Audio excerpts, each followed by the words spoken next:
Semua usaha yang saya lakukan hancur berantakan karena apa yang saya investasikan tiba-tiba dibawa lari orang dan meninggalkan hutang. Saya juga dikejar-kejar sama debt kolektor. Ada kalanya saya sampai nggak bisa keluar rumah, istri yang harus keluar rumah untuk menghadapi itu semua. Dan awal mula masuk ke situ, duitnya kok enak ya, cepet gitu, gampang. Terus saya tahu, ternyata yang bayar dukun gitu. Ternyata duitnya pun itu hasil dari perdukunan. Wow. Tiba-tiba peti itu yang tadinya tertutup, cepret, kebuka. Terus saya suruh maju, suruh lihat. Ketika saya lihat itu peti, isinya benar-benar uang, satu peti penuh. Terus si dukunnya, dia keluar, lari, muntah-muntah darah. Wow. Gitu. Dia masuk lagi, tiba-tiba hujan batu. Di dalam ruangan? Di dalam ruangan. Hujan batu, bener-bener batu, peletak. Oke sahabat, solusi hari ini saya kedatangan tamu yang kisahnya juga tidak kalah seru dan tidak kalah memberkati juga pastinya. So please welcome Bapak Revano Santosa. Halo Bapak Revano. Waduh, saya dipertemukan lagi dengan seseorang yang saya sangat kenal hari ini. Puji Tuhan. Kisah yang Bapak mau sampaikan hari ini itu berawal dari satu kesulitan yang Bapak lewati waktu itu. Sebenarnya kesulitan apa yang waktu itu Bapak lewati? Yang pasti kalau kita udah berkeluarga, kita pasti punya tanggung jawab terhadap keluarga. Nah, salah satu tanggung jawab terbesar kita itu adalah bagaimana kita bisa memenuhi kebutuhan hidup di dalam keluarga. Yeah. Nah, itu kalau kita udah berbicara tentang itu, kita tarik lagi ke belakang pasti bicara tentang keuangan. Nah, di hari itu semua usaha yang saya lakukan, yang tadinya berjalan dengan baik, di satu waktu tiba-tiba hancur berantakan. Hancur berantakan karena apa yang saya investasikan tiba-tiba dibawa lari orang, gitu, ditipu orang. Dan tentunya juga ada beberapa hal juga yang kebodohan saya sendiri, berinvestasi tidak memikirkan resiko-resiko, tergiur dengan keuntungan yang besar, iming-iming yang besar dalam jangka pendek, sehingga saya menarik investasi dari orang-orang lain juga untuk ikut masuk. Akhirnya di satu waktu saya kena tipu dan ya udah habis semua. Bahkan kalau orang dunia bilang kolor pun ngutang. Nah, hari itu seperti itu tuh. Okay. Kolor pun ngutang. Gitu. Masih nyicil ya? Masih nyicil. Gitu, hari itu. Seberapa parah kerusakan yang diberikan oleh kerugian, terus terkena menjadi korban penipuan itu terhadap keluarga Bapak waktu itu? Untuk ukuran saya pada saat itu cukup lumayan besar pastinya, karena aset saya sendiri itu habis dan sampai tidak ada aset dan meninggalkan hutang.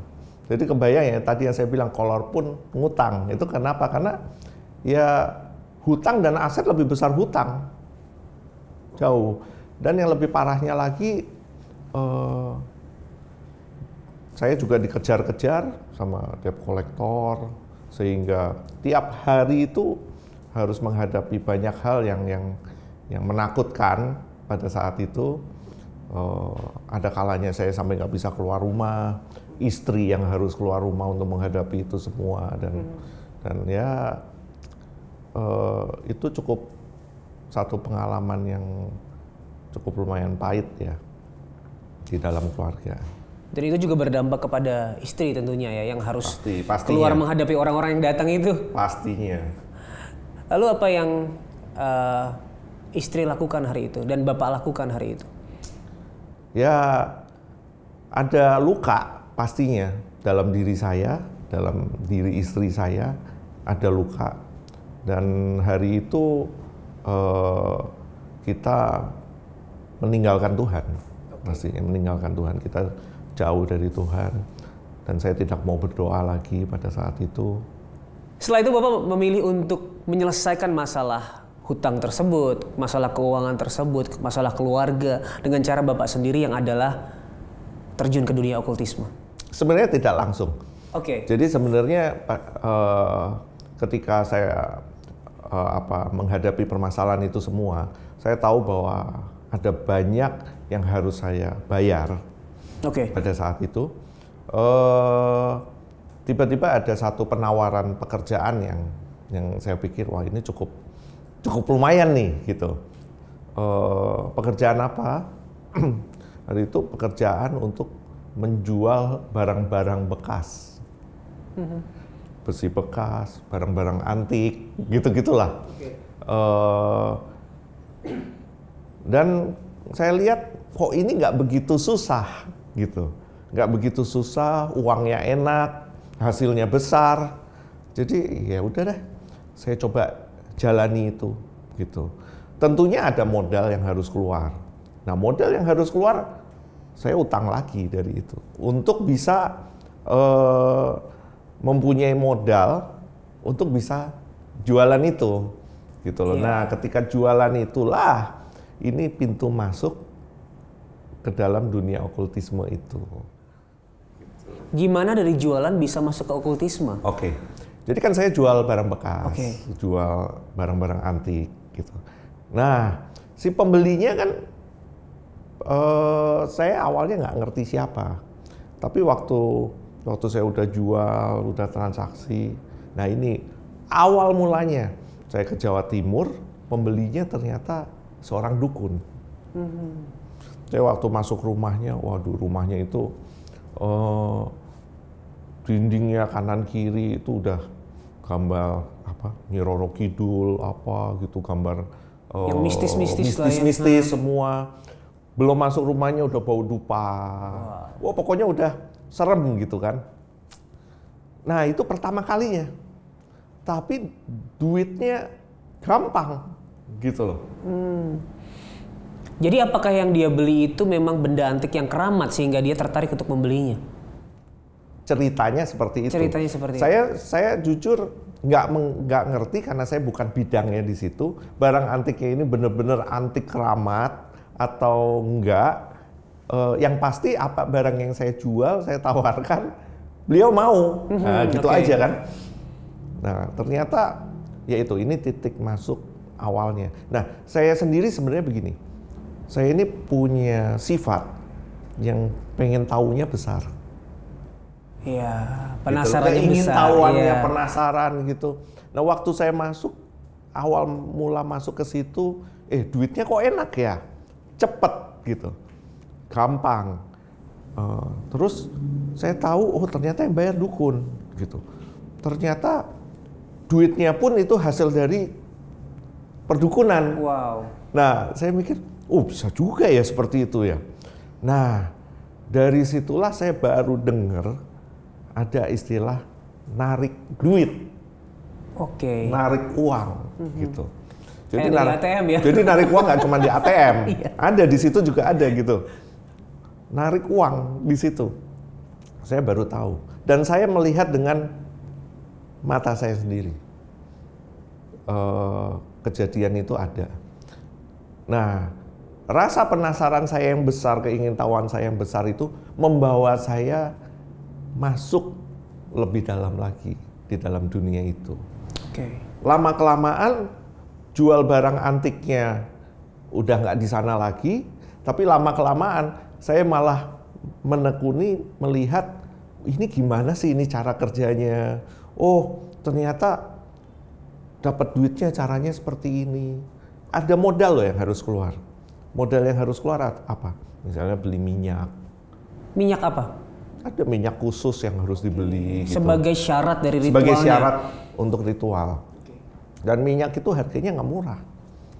Cukup lumayan. Bisa dari jutaan sampai puluhan juta, bahkan ada yang ratusan juta. Tapi menjanjikan akan mendapatkan yang lebih semakin lagi. Mahal, semakin dapatnya semakin banyak. Sama kayak yang tadi ya, invest ya. Invest. Jadi sebenarnya apa ya, sama gitu ininya. Oke. Lalu akhirnya berhenti jual barang antik ke dukun tersebut, malah berguru ke dukun tersebut. Nggak di satu dukun itu. Justru banyak dukunnya. Tadi makanya aku bilang ini pintu masuk. Pintu masuk setelah dari sini. Jadi saya ada di satu kota di Jawa Timur. Ternyata di kota itu tuh dukunnya banyak. Jadi dukun ini nanti ke dukun A, B, C, D, mulai dari dukun yang bisa narik uang, sampai saya ketemu juga dukun spesialis santet, dukun, pokoknya semua. Karena keingintahuan itu tadi, keingintahuan dunia seperti ini ada nggak sih gitu loh. Orang yang dibilang narik duit itu tuh bener nggak sih gitu loh. Orang bisa nyantet tuh bener nggak sih bisa nyantet. Nah seperti itu. Dari pintu masuknya yang tadi, akhirnya masuk lebih dalam lagi. Dan akhirnya lebih memilih fokus di bagian yang mana Pak? Kan tadi ada yang spesialis tarik duit, spesialis yang santet. pasti spesialis bisa mendatangkan uang lebih. Tapi gini, sampai akhir duitnya nggak pernah dapat. Oke. Jadi yang ada saya keluar duit, saya melihat duit, tapi duitnya tidak pernah bisa dinikmati. Iya. Gitu. Jadinya ya tetap permasalahan tetap ada, semakin terjerumus dan semakin terjerumus. Jadi cara instan yang dipikir bisa menyelesaikan masalah tersebut justru membuat makin terjerumus. Itu cuma tipuan aja sih sebenarnya. Kan iblis memang kerjaannya menipu. Betul. Ya, menipu, menyesatkan. Oke, jadi Bapak berfokus untuk datang kepada dukun yang mampu menghasilkan banyak uang. Dan tentu hal itu seperti yang Bapak bilang tadi, ada minyak, ada ritual-ritual yang harus dijalankan. Bisa ceritakan nggak apa ritualnya? Banyak sih ritualnya seperti gimana gini. Salah satu contoh aja ya. Salah satu contoh. Ceritanya ada satu dukun, kita mau melakukan satu ritual di satu tempat yang memang sudah ditunjuk. Karena tempat itu punya satu nilai kesakralan tersendiri gitu. Akhirnya kita datang ke tempat itu, kita melakukan ritual di tempat itu bersama ada satu dukun. Nah, di ruangan tertutup, bukan ruangan terbuka, ruangan tertutup, ruangannya dikunci, di depan, paling depan ada peti, kemudian dia bakar dupa, kemenyan, gitu-gitulah, sesajen, mesti beli bunga berapa rupa dan lain-lain gitu. Nah, nggak saya sendiri, saya bersama dengan beberapa orang. Sebenarnya sampai hari ini orang-orang itu masih ada semua sih. Maksudnya saya juga beberapa kali masih kontak dengan mereka. Saksi hidupnya juga masih ada. Kita ritual bareng. Dan hari itu si dukun, si dukun bilang gini, oke kalian semua diem dan berdoa. Saya tanya, berdoa gimana? Berdoa sesuai dengan agama kalian masing-masing. Wow, oke. Oke, jadi kalau yang Muslim, ya kalian berdoa. Yang Kristen juga, kalian berdoa sesuai dengan kepercayaan kalian. Gitu. Jadi hari itu saya ceritanya hari itu saya cuma doa dengan cara saya. Si dukun terus ritual, sampai satu titik, tiba-tiba peti itu yang tadinya tertutup, cepret, kebuka, terus saya suruh maju, suruh lihat. Ketika saya lihat itu peti isinya benar-benar uang, satu peti penuh. Terus coba diangkat, benar diangkat berat gitu. Ya udah kembali lagi, terus kita doa. Nggak tahu kenapa ceritanya saya agak lupa saat itu. Tiba-tiba peti itu nutup lagi, terus si dukunnya dia keluar lari muntah-muntah darah. Wow. Gitu. Dia masuk lagi, tiba-tiba hujan batu di dalam ruangan. Hujan batu, bener-bener batu, peletak batu gitu. Jadi ya itu real. Dan saya rasa sih itu bukan sulapan kalau yang ini. Bukan trik. Bukan trik. Ya, Karena ada beberapa dukun yang saya jumpai itu trik, ada. Oke. Nah, saya rasa yang saya ceritain tadi ini bukan trik. Ini terjadi benar-benar dan saya melihat dengan mata saya sendiri dan ada beberapa saksi yang melihat juga karena kita barengan. Jadi itu terjadi. Oke. Seperti yang Bapak bilang ada dukun-dukun yang mungkin memakai trik ya. Ya kemarin sempat ramai juga di TV ada yang membongkar trik-trik yang palsu. Tapi ternyata ada juga dukun yang benar-benar berurusan dengan kuasa gelap ya Pak? Ada. Saya pastikan ada. Karena saya melihat sendiri sih. Saya melihat sendiri di mana keris itu dari tidur tiba-tiba bisa berdiri sendiri. Gitu terus ada sosok yang tiba-tiba datang dan saya ngelihat sendiri terus kayak peti itu tiba-tiba yang tadinya kosong saya bisa tahu kosong kenapa karena saya ikut mempersiapkan peti itu jadi dari awal memang kosong dan saya ikut mempersiapkan gitu jadi ya kalau mau trik caranya gimana ya bingung juga gitu. Tapi banyak juga yang trik dan saya menjumpai itu. Tetapi kesimpulannya sama-sama itu semua tipuan dan palsu. Akhirnya kan saya nggak bisa menikmati uangnya juga. Lalu bagaimana akhirnya Bapak menyadari bahwa okultisme, hal yang Bapak lakukan itu tidak memenuhi kebutuhan yang Bapak punya di dalam hidup? Ya, yang pasti kan utang tetap dikejar-kejar ya, dan istri yang nanggung itu semua. Dan hubungan juga dengan istri jadi tidak baik, kurang baik.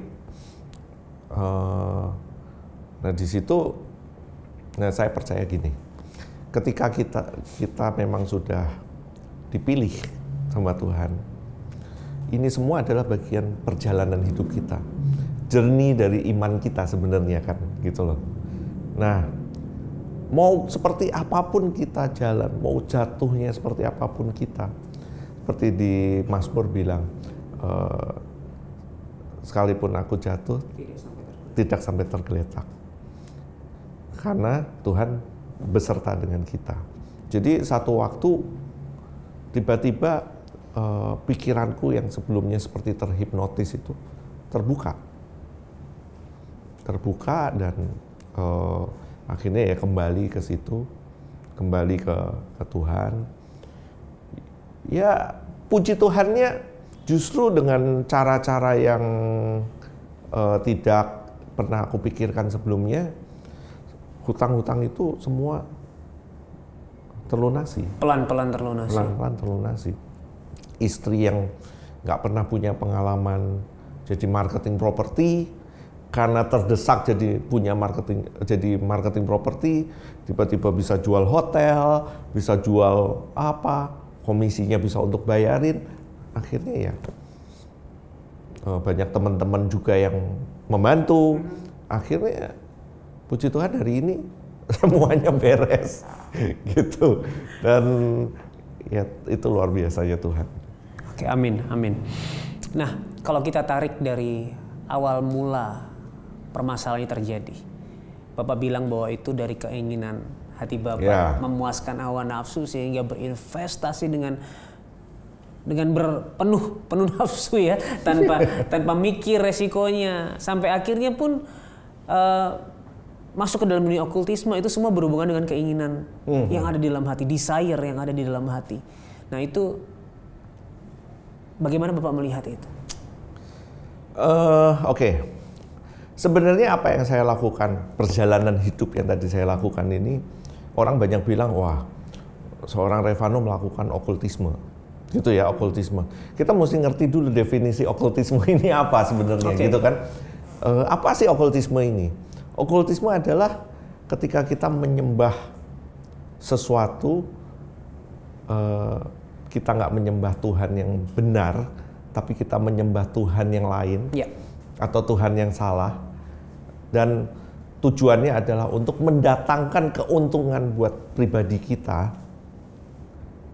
itu udah masuk ke ranah okultisme sebenarnya. Penyembahan berhala, ini kan udah okultisme. Yeah. Cuman kan gini loh, manusia ini berpikir, kita semua sering berpikir bahwa penyembahan berhala adalah ketika kita menyembah patung, ya kan? Menyembah patung atau kita menyembah barang-barang mistik dan lain-lain. Tapi sebenarnya nggak cuman itu. Yang tadi saya bilang bahwa okultisme itu juga bisa ketika kita menyembah diri kita sendiri. Itu udah masuk okultisme. Kenapa? Kita menyembah diri kita sendiri untuk memuaskan kebutuhan kita sendiri. Ya. Karena nature kita sebagai manusia, kita punya nature dosa, kan? Gitu loh. Semenjak Adam dan Hawa jatuh dalam dosa, karena satu manusia jatuh dalam dosa, kita semua ada di dalam kuasa dosa. Dan karena dosa, maka setiap manusia punya nature, punya iniquities, kecenderungan untuk berbuat dosa. Apa itu? Sehingga setiap manusia punya berhala-berhala masing-masing di dalam dirinya. Gitu loh. Berhala apa? Ya, ada orang bilang berhala kontrol, keamanan, berhala kenyamanan, berhala yang lain, gitu. Penguasaan diri, pengakuan diri, penerimaan. Itu berhala-berhala yang ada di dalam hati yang orang mungkin nggak bisa lihat. Ya. Kita yang sebenarnya bisa menyadari hal itu. Nah, kita menyembah itu sebenarnya. Gimana kita bisa menyembah itu? Mungkin dengan cara kita bisa memagis itu istilahnya memagis orang, supaya orang itu bisa suka sama kita, supaya orang itu bisa percaya sama kita. Kita menggunakan apa yang yaitu menyembah diri kita sendiri itu. Itu sebenarnya udah okultisme juga. Ya. Gitu loh. Mengusahakan supaya orang lain itu nurut sama kita. Kontrol itu ya. Kontrol. Iya. Itu juga udah okultisme. Apa bedanya? Sama aja sebenarnya. Gitu. Jadi okultisme ini banyak yang bilang bahwa itu cuman berhubungan dengan penyembahan berhala, kuasa gelap, dengan iblis. Nah, apa bedanya dengan itu juga? Kan sama aja sebenarnya, gitu. Jadi bisa kita bilang ya bahwa semua dosa jika kita selidiki ke hati yang paling dalam adalah penyembahan berhala. Akarnya penyembahan berhala. Makanya 10 perintah Allah dimulai dengan jangan ada Allah lain di hadapanku. Alright. Oke.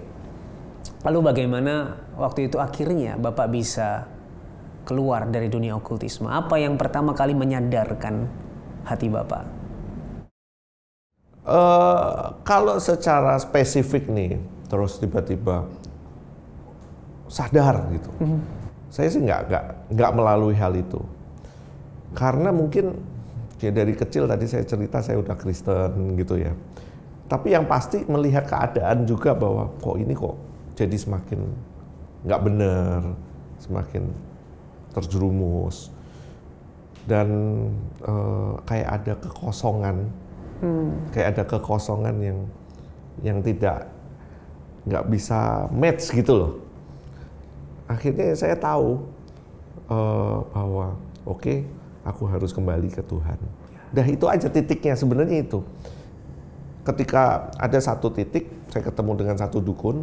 Ini dukun adalah dukun santet paling terkenal di tempat itu. Ceritanya dia udah sekitar 50 tahun lebih nggak pernah pakai alas kaki, jadi sakti bener-bener. Dia tunjukin bukunya siapa aja yang pernah disantet. Gitu. Nah, kita lagi discuss dengan dukun ini. Mungkin di tempat itu ada 10 sampai 12 orang, kita ngobrol. Terus ada yang tanya, Mbah, kira-kira tempat ini bisa disantet semua apa enggak? Simbahnya ngomong gitu. Saya bisa santet semua yang ada di tempat ini, kecuali satu orang. Oh, siapa Mbak? Dia nunjuk saya. Cuman adik ini aja, maksudnya saya, yang nggak bisa disantet. Kenapa? Karena saya melihat, nah ini bahasanya dia, saya melihat ada aura putih yang menyelimuti, dan itu kalau saya santet dia, itu bisa kembali lagi ke saya. Alright. Dia bilang gitu. Nah disitulah saya jadi ngeh dan sadar bahwa oh itu penyertaan Tuhan itu sebenarnya ya kuasa yang ada di dalam saya itu lebih besar daripada roh-roh yang ada di dunia ini. Nah itu hari itu saya mulai sadar titiknya di situ. Ya, dan itu juga semakin menunjukkan bahwa orang pilihan Tuhan, apapun yang dia lewati semua sudah dalam kedaulatan Tuhan dan Tuhan memegang tangannya, tidak pernah lepas dari perlindungan, dari kasihnya, seperti apa yang Roma katakan kan, apapun tidak bisa memisahkan kita dari kasih Kristus. Yes, dan saya percaya bahwa ya memang benar setiap orang punya kehendak bebas. Seperti apa yang tadi saya lakukan, ini adalah bagian dari kehendak bebas yang saya lakukan, gitu. Tapi saya sangat percaya ketika kita udah dipilih, bahkan firman-Nya kan berkata bahwa kita udah dipilih dari bahkan sebelum kita diciptakan, gitu kan? Saya percaya bahwa kehendak bebas yang kita lakukan ketika kita dipilih, sudah terpilih, kehendak bebas kita ada di dalam kedaulatannya Tuhan. Ya. Amin. Saya percaya itu sih. Amin. Lalu setelah akhirnya Bapak sadar, apakah mudah keluar dari dunia okultisme itu? Kan ada orang bilang kalau sudah masuk susah keluarnya. Apalagi mungkin ada yang menuntut menuntut tumbal, menuntut kita terus terikat dengan dia gitu. Nah ini yang kita perlu percayai sebenarnya. Ini indahnya bersama Tuhan, ya. Kalau ditanya untuk keluar dari dunia okultisme yang seperti apa dulu nih? Kalau dunia okultisme yang seperti tadi, yang saya cerita ketemu dukun dan lain-lain, puji Tuhan, nggak susah untuk keluar dari situ. Ketika mengambil keputusan untuk keluar, ya udah keluar. Tapi sebenarnya yang lebih berat adalah ketika kita melawan berhala yang ada di dalam hidup kita ini loh. Berhala-berhala yang ada di dalam diri kita inilah yang sebenarnya ini yang paling berat sebenarnya. Ketika kita kayak misalnya saya pengen keluar dari berhala yang satu, timbul lagi berhala yang lain. Nah ini yang berat sebenarnya. Dan sampai hari ini pun ya pasti saya masih berusaha untuk melawan itu di dalam anugerahnya ya, gitu, di dalam anugerahnya. Itu aja sebenarnya. Nah, yang tadi saya bilang indahnya kita bersama Tuhan, ketika kita percaya. Ketika kita bisa percaya, sebenarnya berkat terbesar itu bukan duit. Kan tadi saya berpikiran bahwa wah saya bangkrut, saya pengen dapat duit dengan cepat, gitu kan. Ternyata berkat terbesar itu bukan duit. Berkat terbesar adalah ketika kita bisa percaya. Ya. Apa yang Kristus sudah lakukan buat hidup kita, itu adalah berkat terbesar. Hari ini saya bisa percaya. Itu adalah berkat terbesar buat hidup saya.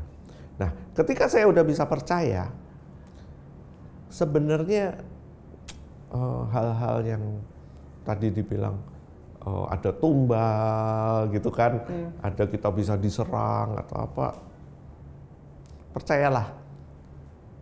Orang percaya nggak bisa diserang dengan hal-hal seperti itu. Nggak akan bisa. Ada yang bilang, "Wow, nanti kamu dirasuki," gitu. Percayalah, orang percaya nggak bisa dirasuki. Amin. Ya, saya setuju itu. Karena Roh Kudus yang di dalam orang percaya tidak bisa berbagi tempat dengan. Nggak bisa bagi tempat. Ya. Masa Roh Kudus yang mau bagi-bagi tempat gitu? Sedangkan Roh Kudus adalah pribadi Tuhan sendiri. Yes, dan kita udah dibeli dengan darah yang mahal. Kita udah dibayar lunas. Jadi Ada yang bilang, wah itu buktinya masih pelepasan, masih apa. Sebenarnya ada dua hal. Kalau benar dia pelepasan berarti dia belum percaya. Dari awal belum lahir baru. Dari awal dia belum percaya, belum lahir baru. Nah, tapi ada beberapa sisi juga. Oh enggak, dia udah percaya. Gitu kan? Oke. Berarti sebenarnya dia bukan pelepasan iblis. Dia pelepasan emosional. Emosional aja. Gitu loh. Nah ini seringkali kita kan pukul rata. Pelepasan emosional dibilang pelepasan iblis. Padahal ketika kita udah percaya, Roh Kudus sudah ada di dalam kita. Percayalah. Gak ada kuasa apapun yang bisa melawan kita. Gitu. Karena ayatnya sendiri kan ngomong gitu kan. Ayatnya sendiri yang bilang bahwa kuasa yang ada di dalam roh kita yang ini, dalam kita. roh yang ada di dalam kita ini lebih besar. Terus siapa lawan kita? Ya. Oke, amin, amin. Oke, sekarang kita masuk ke dalam topik yang Bapak bilang. Ternyata yang susah adalah kita melawan berhala-berhala yang ada di dalam diri kita. Itu kabar buruk karena sulit ternyata gitu ya. Tapi ada nggak sih solusi? Tentu kalau ada kabar buruk kita butuh kabar baik nih. Ada nggak sih solusi untuk kita lepas dari berhala tersebut? Yang pasti begini.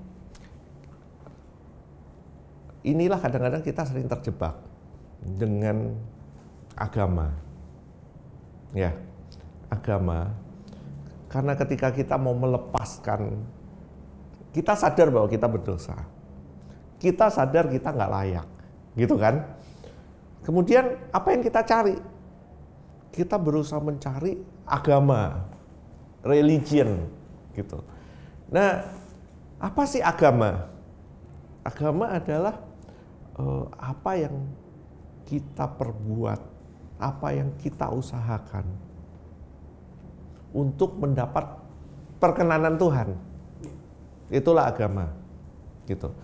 Jadi agama akan menuntut kita untuk kita selalu berbuat baik, selalu kalau bisa hidup kudus, gitu, untuk mendapatkan perkenanan Tuhan, untuk diterima oleh Tuhan. Itu agama. Nah, tapi kalau di dalam Injil yang saya belajar, nggak seperti itu. Injil adalah kabar baik. Injil adalah kabar baik tentang Yesus Kristus. Kalau kabar baik itu kan berarti sesuatu yang sudah dilakukan, sesuatu yang sudah terjadi. Dan kabar baiknya adalah Yesus lahir untuk mencari orang berdosa. Kemudian dia mati di atas kayu salib untuk menebus setiap dosa kita semua. Ya kan? Dia mati dan dia bangkit untuk kita. Dia katakan it is finished, sudah selesai. Dia udah bayar semuanya itu lunas untuk setiap kita. Jadi bedanya agama dengan Injil itu apa? Gini, kalau agama kita mau berbuat baik, berbuat baik. Itu rasanya semua agama pasti mengajarkan hal demikian. Tapi ke Injil adalah apa yang dia lakukan buat kita. Beda loh. Kalau agama apa yang kita lakukan buat dia. Tapi kalau Injil tuh tentang apa yang dia lakukan, apa yang dia sudah selesaikan buat kita. Ini kan berbanding banget ya bro ya, berbanding banget.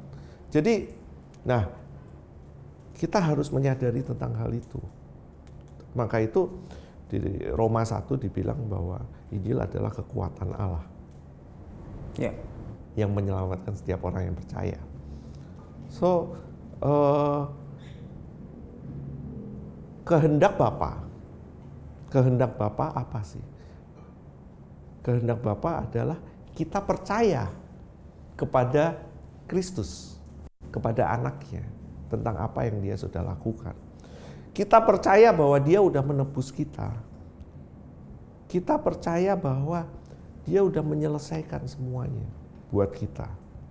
Benar, kita ini adalah pendosa. Tapi hari ini kita adalah pendosa yang dibenarkan. Yeah. Gitu loh. Justified sinners. Kayak kenal tagline-nya itu. Sama kan. Jadi kita adalah pendosa yang dibenarkan, gitu loh. Jadi banyak yang bilang gini. Contoh gini. Iya, gue tahu sih Kristus atau Yesus mati di atas kayu salib itu untuk menebus kita. Soalnya kita berharga. Kan banyak tuh yang ngomong seperti itu. Soalnya kita berharga, gitu. Sebenarnya itu belum ngerti. Sebenarnya kita ini nggak berharga. Sebenarnya kita ini sampah. Sebenarnya kita ini cacat karena dosa, gitu loh. Sebenarnya kita ini udah mati, gitu. Kita nggak berharga sama sekali. Tapi Dia yang berharga itu mau mati di atas kayu salib, menjadi tidak berharga supaya kita yang tidak berharga ini menjadi berharga. Amin. Jadi jangan kebalik. Nah, ketika kita mengerti hal ini, maka kita akan jadi tahu bahwa oke, Kristus sudah melakukan semuanya buat gua. Gitu loh. Gua udah dibayar lunas. Gua udah gak punya hak apa-apa lagi. Sebenarnya berhala di dalam hidup kita ini kan dibangun dari mungkin banyak tentang masa lalu kita, ketidakpuasan dalam hidup kita, gitu kan.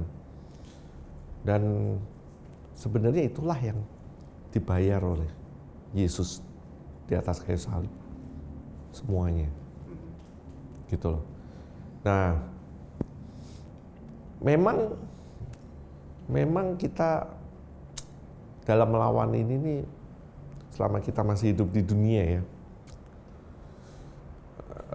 nggak gampang sih. Kita jatuh dan jatuh lagi, jatuh dan jatuh lagi.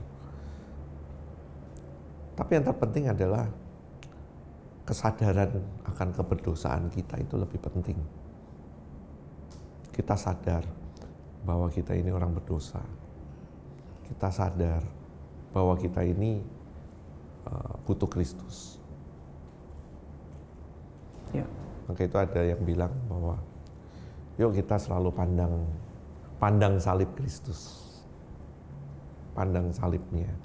Kenapa?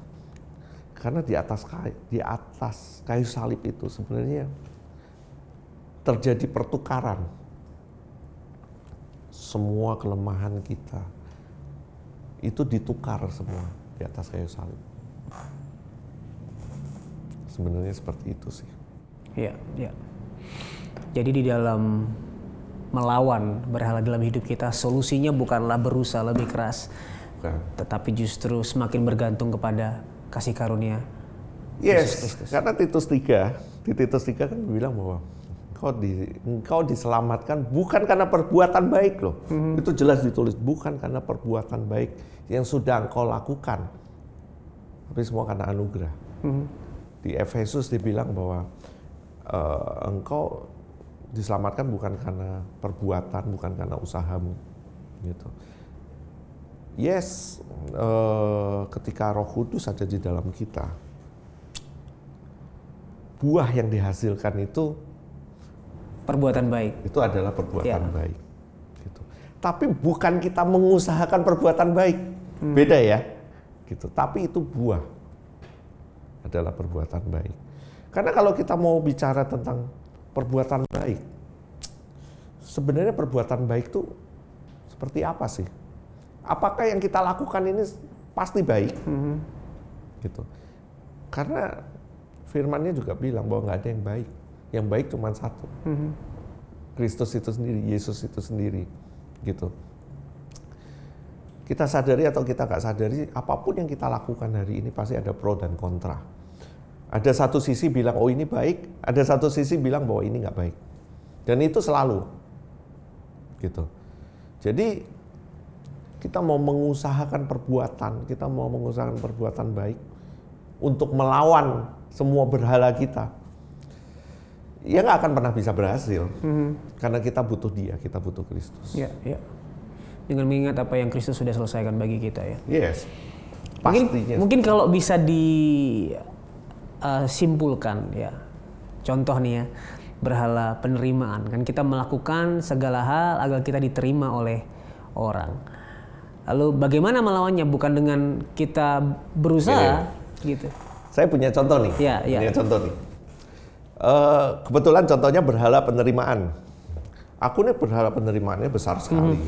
Gitu.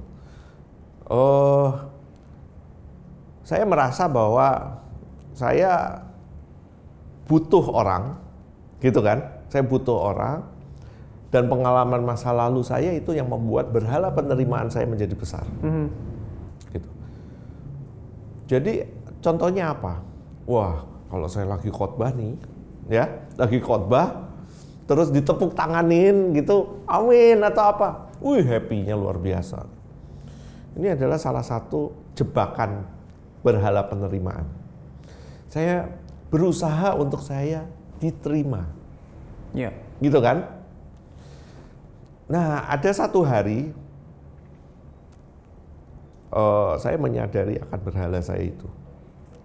Dan ada teman juga ngomong, wah kamu berhala penerimaan kamu besar gitu. Di hari itu, saya pengen mengalahkan berhala penerimaan saya. Sampai akhirnya saya ambil satu waktu untuk gua nggak khotbah dulu, ya nggak khotbah dulu, nggak maju ke depan dulu, nggak banyak ngomong dulu. Istilahnya saya mau berpuasa untuk hal itu. Nah, saya lakukan itu selama mungkin 3 bulanan. Cukup berhasil untuk mengalahkan berhala penerimaan, ya. Saya merasa bahwa aku udah bisa mengalahkan berhala penerimaan. Cukup nyaman, udah nggak usah tampil ke depan. Cukup nyaman, udah nggak usah terlalu banyak ngomong. Tapi secara nggak saya sadari, berhala penerimaan saya berkurang, timbullah berhala baru. Berhala kenyamanan. Jadi males ya? Jadi nyaman bro, nyaman. Oh nggak usah khotbah, jadi nggak usah nyiapin firman, nggak usah. Enak juga ya jadi pendengar, dengerin, terima gitu. Jadi dari berhala yang satu, timbullah berhala yang lain. Berhala yang satu ini udah mulai luntur, timbul berhala yang baru. Dan aku rasa kalau kita mengusahakan untuk kita mengalahkan berhala yang satu ini lagi, akan timbul lagi berhala yang lain. Gitu. Jadi bukan dengan cara seperti itu sih. Maka itu banyak orang yang berpikir untuk menerima, untuk kita berkenan di mata Tuhan, kita melakukan perbuatan. Misalnya apa? Yuk kita puasa yuk. Kan tadi aku puasa juga tuh. Yuk kita puasa yuk kita doa terus gitu. Nggak usah keluar-keluar, doa terus gitu. Supaya kita kudus, supaya kita berkenan gitu. Itu nggak menyelesaikan sih. Dan bukan dengan cara itu juga kita dapat perkenanan Tuhan. Karena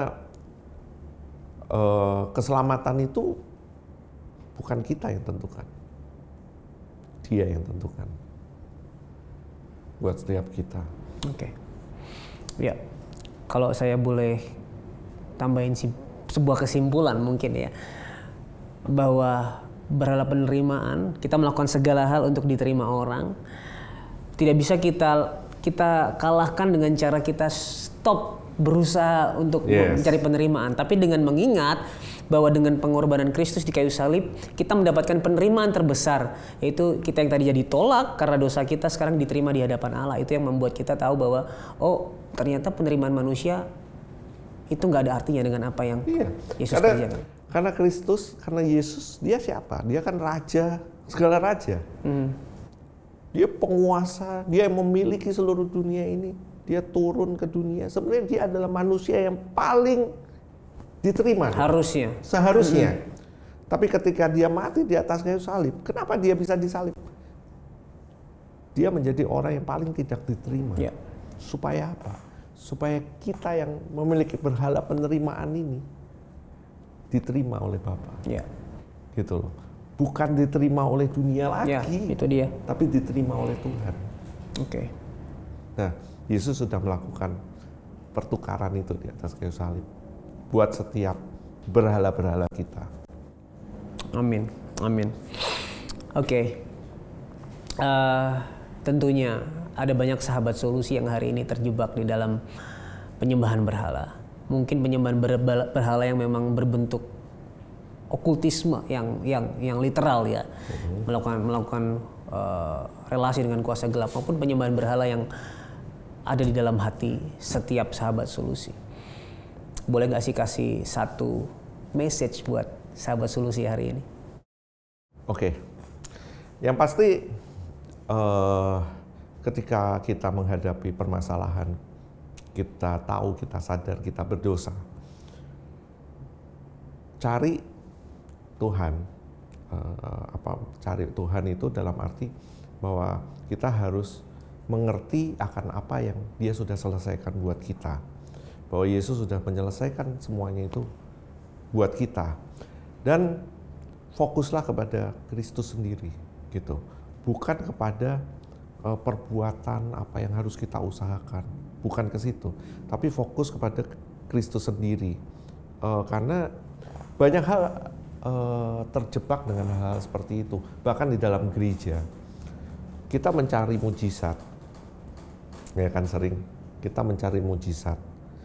Kita terjebak dengan mujizatnya, bukan dengan Tuhannya. Gitu. Kita terjebak dengan nubuatan-nubuatannya, tapi bukan dengan Kristusnya.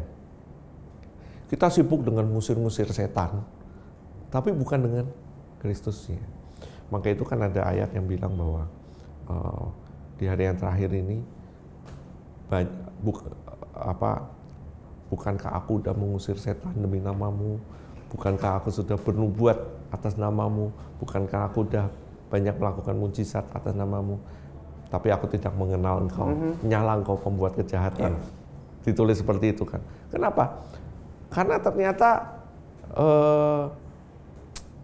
kita hanya berhenti kepada mujizat-mujizatnya, kepada nubuatan-nubuatan.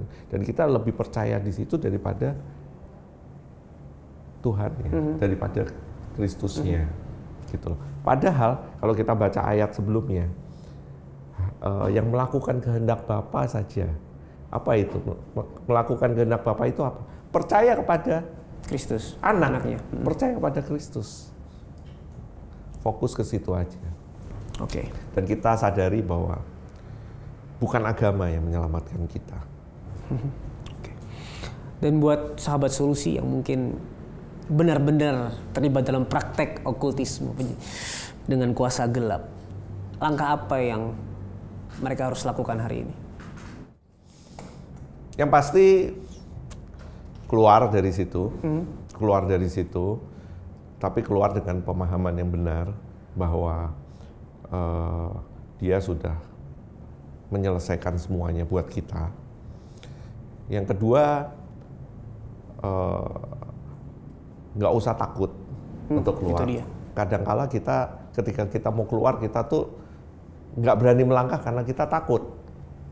Sekali lagi, iblis itu cuma menipu, menyesatkan, gitu.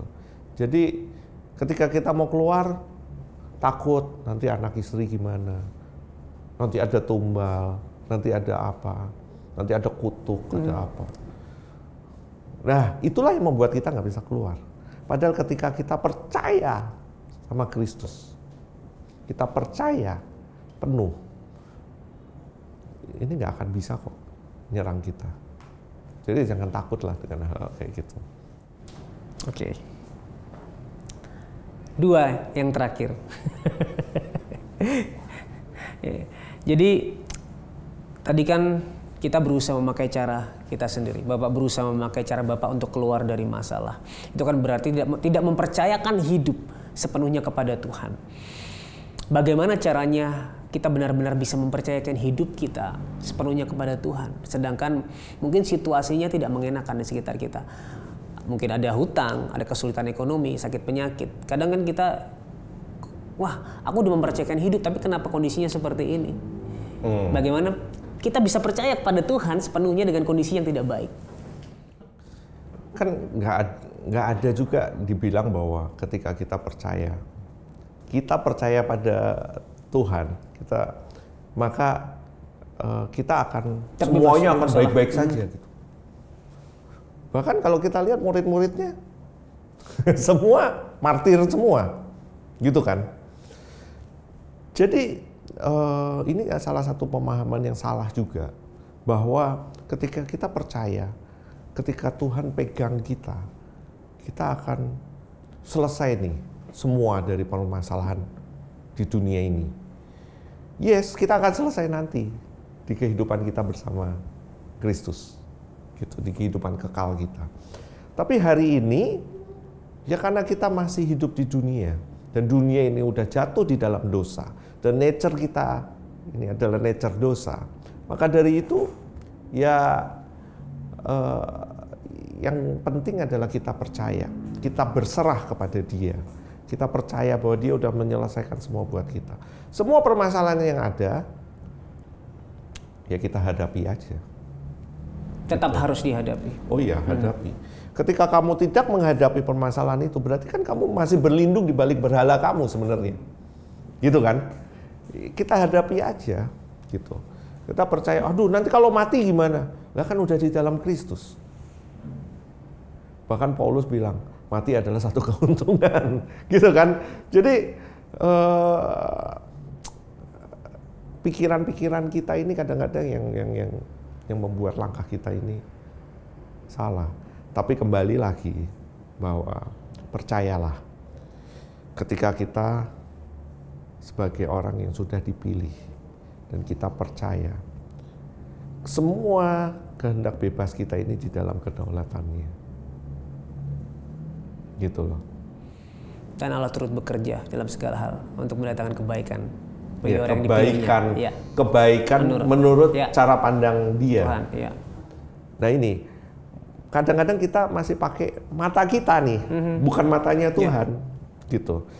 Kan di dalam 2 Samuel, waktu Samuel lagi cari raja, mendapatkan Daud sebagai raja, kan dibilang bahwa manusia melihat apa yang ada di depan matanya, tapi Tuhan melihat hati.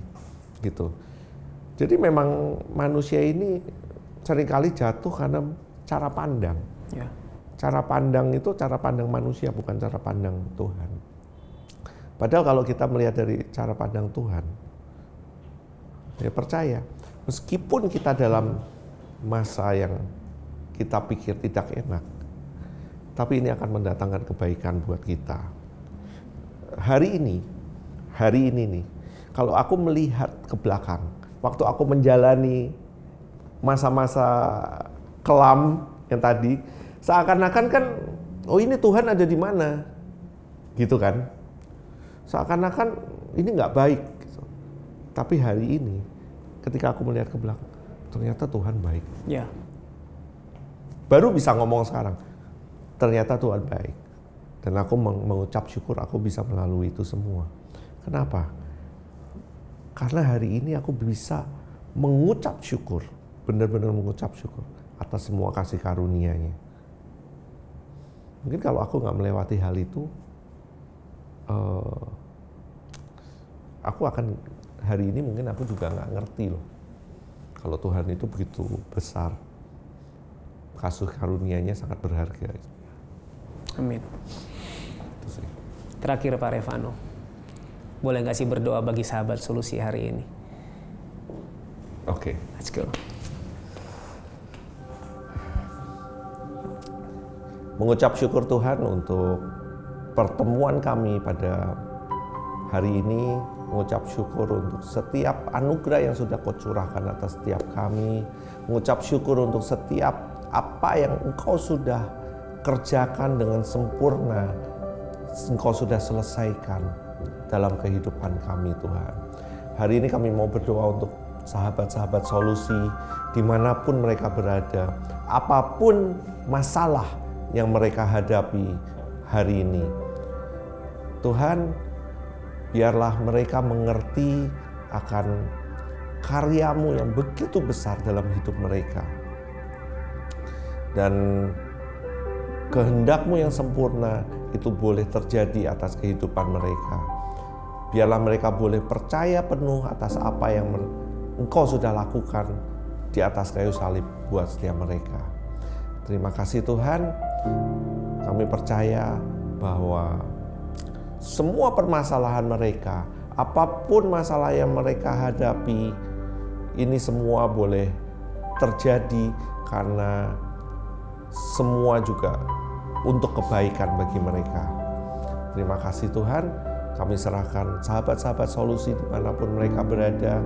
Biar kasih karunia-Mu itu penuh atas setiap mereka. Dan mereka boleh kuat dalam menjalani setiap permasalahan yang ada. Karena seperti firman-Mu berkata bahwa sekalipun aku berjalan di dalam lembah kekelaman, aku tidak takut bahaya sebab Engkau besertaku. Terima kasih Tuhan, kami serahkan semua ke dalam tangan-Mu. Hanya di dalam nama Tuhan kami Yesus Kristus kami berdoa. Haleluya. Amin. Amin. Bagi sahabat solusi yang hari ini sedang mengalami kesulitan di dalam hidup, dan sahabat memilih cara yang instan yang menurut sahabat bisa menyelesaikan masalah tersebut, dan sepertinya sahabat malah terjerumus ke dalam lubang yang semakin dalam dan rindu hari ini didoakan, kamu bisa menghubungi nomor yang ada di bawah ini. Ini adalah nomor layanan doa dan konseling Cahaya Bagi Negeri. Kami akan siap mendengarkan cerita kamu dan mendukung kamu di dalam doa. Jangan ragu untuk menghubungi kami tunggu ya. Pak Revano, terima kasih buat waktunya, buat kesaksiannya, buat sharingnya hari ini. Kami sangat diberkati dan saya percaya sahabat solusi juga diberkati. Thank you so much. Thank you. God bless.